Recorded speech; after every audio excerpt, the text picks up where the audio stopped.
And this one is a competitive game of football, or for those of us in North America, this is more commonly known as soccer. But this one looks like a really interesting game where players are going to be playing several games over a series of weeks. And every week you're going to have the opportunity to swap out your manager, get new teammates onto your team, and even get some new tactical abilities. Players start the game with their own asymmetrical team, which is provided through a unique deck of cards, with each of the teams having their own strengths and weaknesses. A team's manager is going to be bringing a special ability to the team, but it's also going to be offering special bonuses for certain types of plays.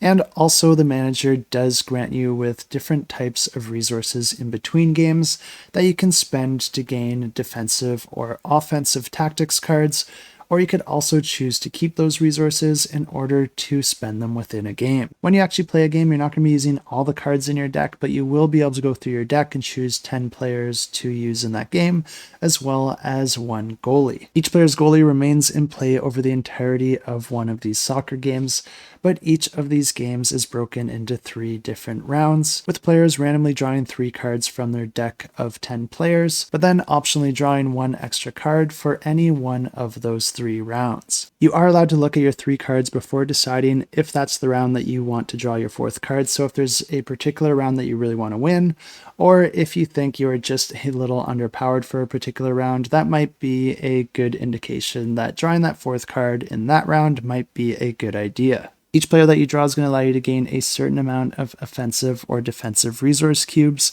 and players are going to be using these to issue out on different areas of their board in secret, and then simultaneously revealing them and resolving each one of those locations to see how the game actually plays out. But the first round in the soccer game is all about gaining possession of the ball, and players will only be assigning cubes into the center of their soccer field, and this is essentially betting those cubes, because any amount of cubes that you bet there, you are going to be losing for the rest of the game. But whichever player wins that first round is going to be the player that gains possession of the ball. And possession pretty much determines if you're on the offense or the defense for that round. This board shows what your board might look like when you're on the offense, whereas this board shows what it might look like when you're on the defense, because each player is going to be assigning the appropriate cubes on the right-hand side of their board, but the defensive player can choose whether they want to play cubes to the left-hand side of a box or to the right-hand side of the box. If you play just a single cube on the right-hand side of a box and your opponent tries to take a shot from that box, that's going to block any amount of cubes in that space. And that might sound really enticing for playing cubes to the right-hand side of the box, but the reason that you might want to play them to the left-hand side when you are on the defense is because if you happen to play more cubes onto the left-hand side of a box than your opponent placed in that box, then that's going to allow you to counter your opponent, kick the ball to the other side of the field, and potentially get a goal. So even if you are on the defense, there still is a way for you to score. But if your opponent has more offense there than you have defense, and you didn't place one of your cubes to block a shot, then your opponent is going to be able to take shots for each one of the boxes that